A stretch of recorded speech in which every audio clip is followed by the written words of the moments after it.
Good evening दोस्तों, स्वागत है मेरे YouTube channel study material with Sony sir के अंदर। कैसे हो आप सभी? आशा करता हूँ आप सभी अच्छे होंगे।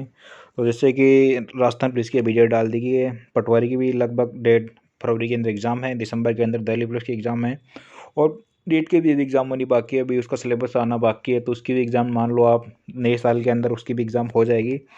तो एग्ज़ाम तैयारी अपने ज़ोरों से रखें, 5-6 महीनों में 4-5 एग्ज़ाम है। रेलवे के अंदर रेलवे की 15 दिसंबर से एग्ज़ाम बता रहे हैं, तो सभी एग्ज़ाम में एकदम पास आ चुके हैं। तो इसके लिए आज हम जो मुगल साम्राज्य है उसका अध्ययन करेंगे। जो मुगल साम्राज्य के जितने क्वेश्चन बनते हैं इंपॉर्टेंट, उनका हम अध्ययन करेंगे। तो आज का अपना पहला क्वेश्चन है, मुगल वंश के संस्थापक कौन कौन थे? तो मुगल वंश के संस्थापक कौन थे?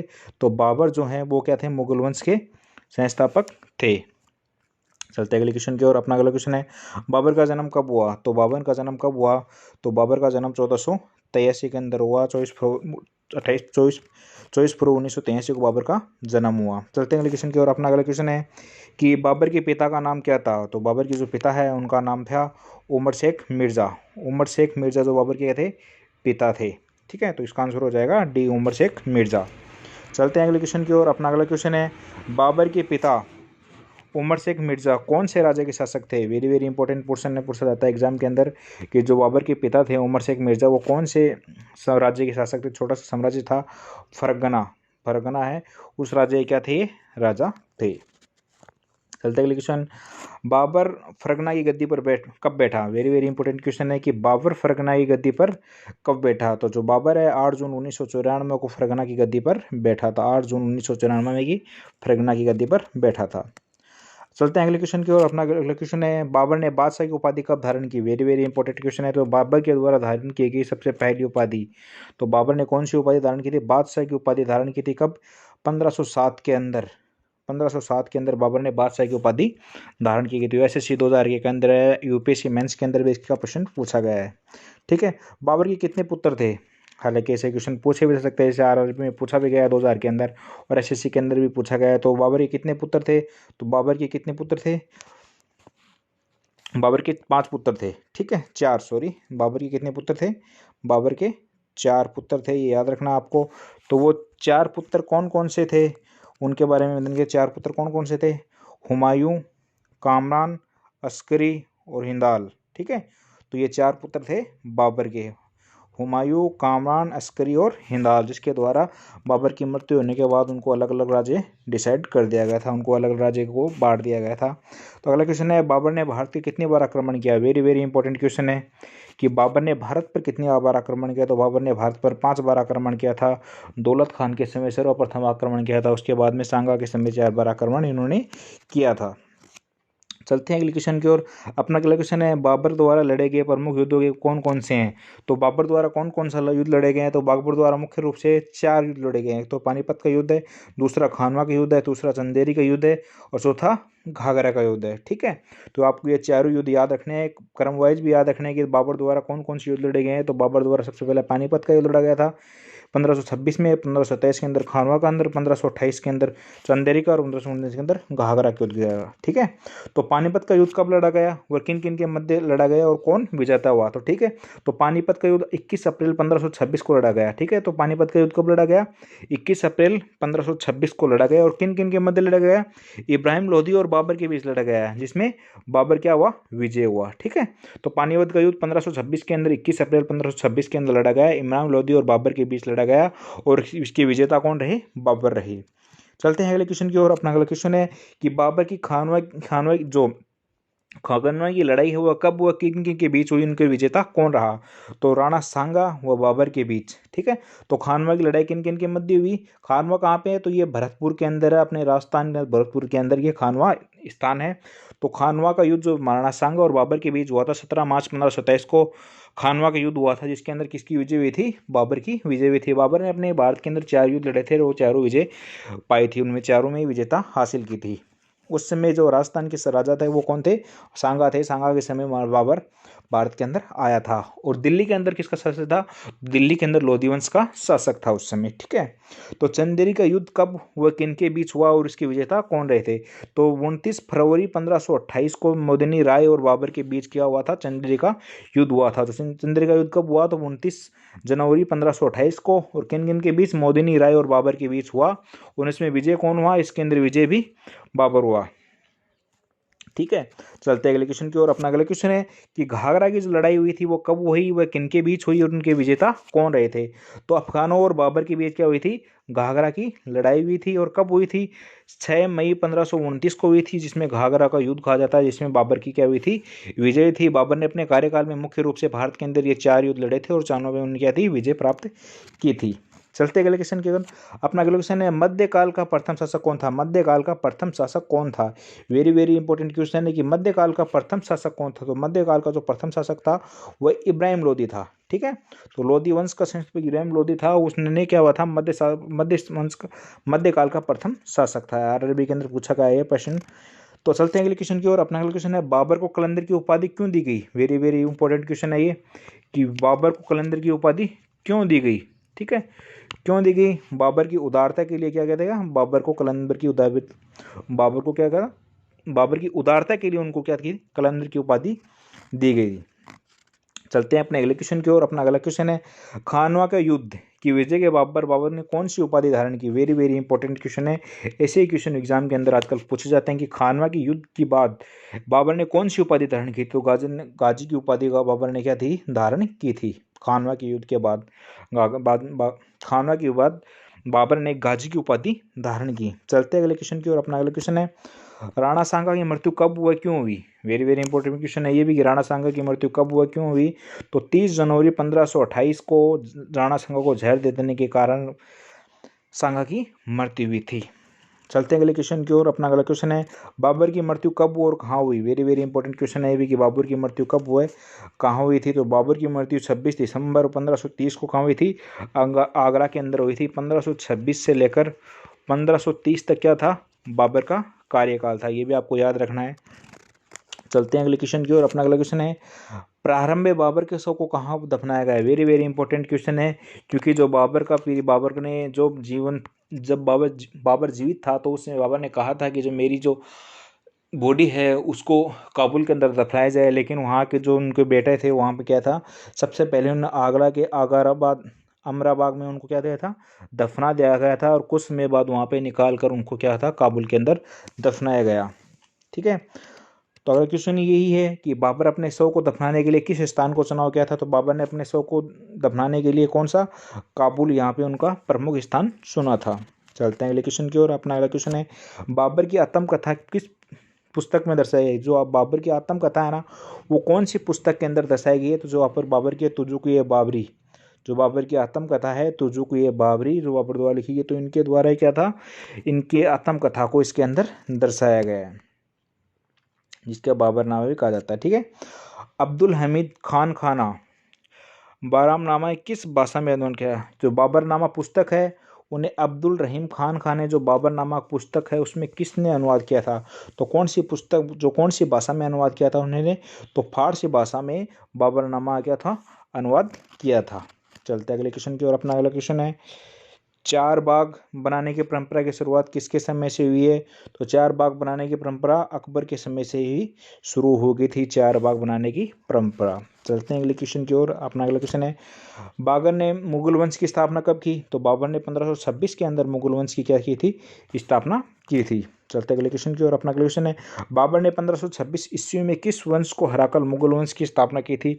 तो दिल्ली के उस समय इब्राहिम लोदी था, तो लोदी वंश को हराकर क्या थी, बाबर ने 1526 के अंदर लोदी वंश की स्थापना की थी।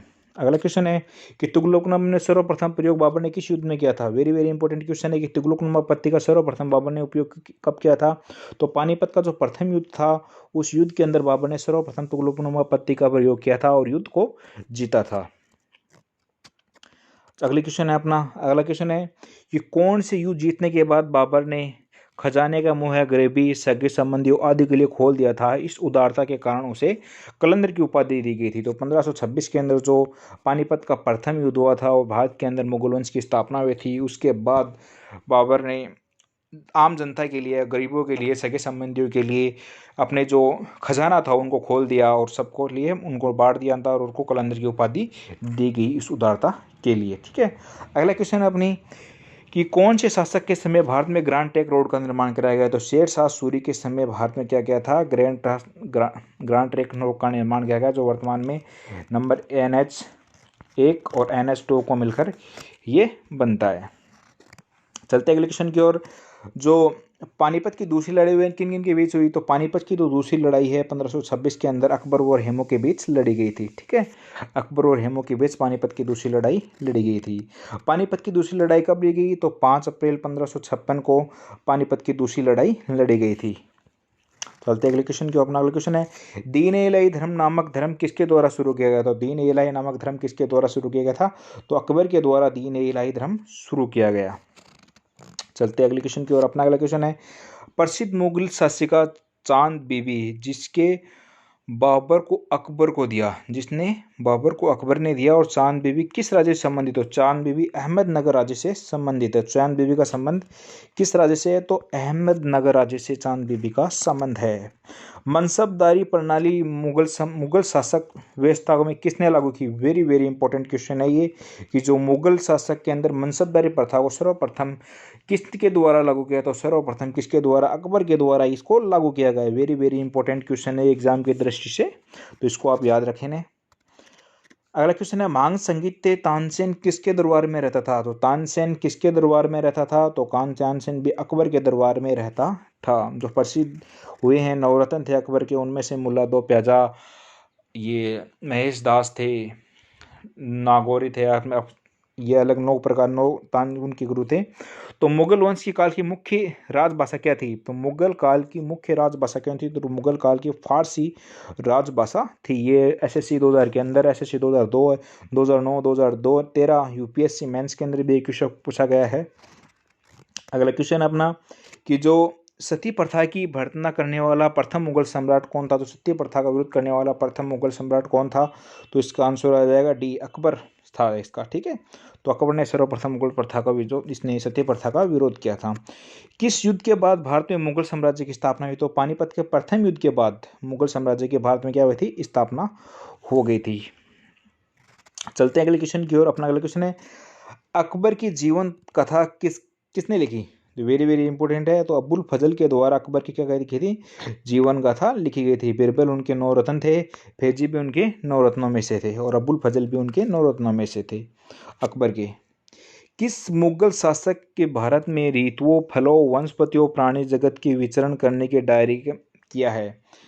तो मुगल काल का वह कौन सा राजा था जिसने फलों, वनस्पतियों, आगत का वर्णन इसके अंदर अपनी डायरी के अंदर किया है? तो बाबर के द्वारा इन सब का वर्णन किया गया है। चलते हैं अगले क्वेश्चन की ओर। अपना अगला क्वेश्चन है, शेरशाह की महानता का प्रमाण क्या मिलता है? तो शेरशाह की महानता का प्रमाण क्या मिलता है अपन को? तो शेरशाह सूरी द्वारा प्रशासन सुधार कार्य सबसे ज़्यादा किया गया था, ये इसकी महानता का प्रमाण हमें मिलता है। 1544 के अंदर गी और समेल का युद्ध भी लड़ा गया था इनके द्वारा, कि मैं एक मुट्ठी पर बाज के हिंदुस्तान के लिए बादशाह खो देता, कुछ ऐसा इसका स्टेटमेंट भी था। अगला क्वेश्चन है, हुमायूं नामा किसके द्वारा लिखी गई है? तो हुमायूं नामा गुलबदन बेगम के द्वारा हुमायूं नामा लिखी गई है। चलते अगले क्वेश्चन की ओर। अकबर के शासनकाल के समय महाभारत को फारसी भाषा में अनुवाद किया गया था, उस अनुबंधित महाभारत का नाम क्या था? वेरी वेरी इंपॉर्टेंट क्वेश्चन है, कि अकबर के शासनकाल के अंदर महाभारत में फारसी का अनुवाद किया गया था, उस अनुबंधित महाभारत का नाम क्या था? तो उस महाभारत का नाम क्या था? तो उसका नाम था रजमनामा। रजमनामा महाभारत का क्या था? अकबर के समय प्राचीन नाम था उसका, तो उसका अनुवाद किया गया फारसी भाषा के अंदर। ठीक है, अगला क्वेश्चन अपना अगला क्वेश्चन है, कौन से मुगल साम्राज्य से सैयद भाइयों को गिराया गया? कौन से मुगल सम्राट ने सैयद भाइयों को गिराया? वेरी वेरी इंपॉर्टेंट है, इसका क्वेश्चन आप कमेंट बॉक्स में देंगे इसका आंसर। ठीक है, चलते अगले क्वेश्चन की ओर। अपना अगला क्वेश्चन है, मुगल वंश का अंतिम शासक कौन था? वेरी वेरी इंपॉर्टेंट क्वेश्चन है। तो मुगल वंश का अंतिम बहादुर शाह जफर द्वितीय मुगल वंश का अंतिम शासक था, जिन्होंने 1857 की क्रांति का भी क्या किया था? नेतृत्व किया था, जिसकी प्रतीक चिन्ह क्या था? गुलाब का फूल और चपाती उनके प्रसिद्ध फूल थे, जो चिन्ह थे। अकबर के शासनकाल में भू राजस्व सुधारने के लिए कौन उत्तरदायी था? वेरी वेरी इंपॉर्टेंट है, अकबर के शासनकाल में भू राजस्व सुधारने के लिए कौन उत्तरदायी था? वेरी वेरी इंपॉर्टेंट क्वेश्चन है, तो इसका आंसर हो जाएगा टोडरमल। टोडरमल के द्वारा अकबर के शासनकाल में भू राजस्व प्रणाली सबसे सर्वश्रेष्ठ प्रणाली बनाई गई, और उनके द्वारा फिर आगे प्रचलन में वही प्रणाली को इनको अपनाया गया। अगला क्वेश्चन अपने, अकबर के द्वारा बनाई गई उपासना भवन का नाम क्या था? वेरी वेरी, उपासना भवन मतलब भगवान की जो प्रार्थना करते हैं उसके लिए बनाया गया था। तो सर्वप्रथम तो ये जो उपासना भवन बनाया गया, जिसे इबादत खाना नाम दिया गया, इबादत खाना का निर्माण अकबर के समय उपासना भवन का निर्माण हो गया। सर्वप्रथम तो ये क्या था, जो धनी वर्ग के लोग थे उनके लिए बनाया गया था, लेकिन तो अकबर द्वारा फिर अंतिम समय में सर्वमान्य सभी लोगों के लिए उनको छोड़ दिया गया। और जो अपने धर्म के सर्वश्रेष्ठ पुजारी, पादरी और जो ईसाइन थे उनको बुलाकर उनके धर्म प्रसार को अकबर द्वारा सुना जाता था। और वास्तव में अकबर क्या था, अनपढ़ था। चलते हैं अगले क्वेश्चन की ओर। अगला क्वेश्चन है, सुप्रसिद्ध संगीत थे बैजू बावरा किसके शासनकाल में शुरू किया गया? तो बैजू बावरा अकबर के काल के अंदर थे ये, ठीक है। चलते हैं अगले क्वेश्चन की ओर। अपना अगला क्वेश्चन, रामचरित मानस के लेखक तुलसीदास किस शासनकाल के संबंधित है? तो रामचरित मानस के लेखक तुलसीदास किस शासनकाल से संबंधित है? तो ये भी क्या थे, अकबर के काल से संबंधित है, ठीक है। अगला क्वेश्चन अपना, बाबर मूल रूप से कहाँ के निवासी था? तो बाबर मूल रूप से कहाँ का निवासी था? तो फरगना का निवासी था। चलते अगले क्वेश्चन की ओर। अपना अगला क्वेश्चन है, पटना को प्रांतीय राजधानी किसके द्वारा बनाया गया था? ये पटना को, ये आपके सामने शेरशाह सूरी ने इसको प्रांतीय राजधानी बनाया। शेरशाह सूरी ने उनको प्रांतीय राजधानी बनाया। चलते अगले क्वेश्चन की ओर। अपना अगला क्वेश्चन है, 2 क्वेश्चन है, वेरी वेरी इंपॉर्टेंट क्वेश्चन है, तो आपको इनको ध्यान रखना है वेरी एग्जाम की दृष्टि से, कि बाबर के 2 प्रसिद्ध निशानेबाज कौन थे? तो बाबर के 2 प्रसिद्ध उस्ताद अली और मुस्तफ़ा। उस्ताद अली और मुस्तफ़ा क्या थे? बाबर के प्रसिद्ध निशानेबाज थे। बाबर ने ग्वालियर के किस शासक को कोहिनूर हीरा छीनकर हुमायूं को दिया था? तो वेरी वेरी इंपॉर्टेंट है, ग्वालियर का जो शासक था विक्रमाजीत, उससे छीनकर बाबर ने हुमायूं के क्या था, जो कोहिनूर हीरा था उनको दिया था। तो अभी जो इंग्लैंड की महारानी है एलिजाबेथ, उनके ताज के अंदर ये कोहिनूर हीरा विराजमान है। तो कैसे लगी आपकी आज की प्रश्नोत्तरी? कमेंट बॉक्स में आप इसका बताएंगे, और आपके कितने क्वेश्चन हुए ये भी आप कमेंट बॉक्स के अंदर बताएंगे। धन्यवाद।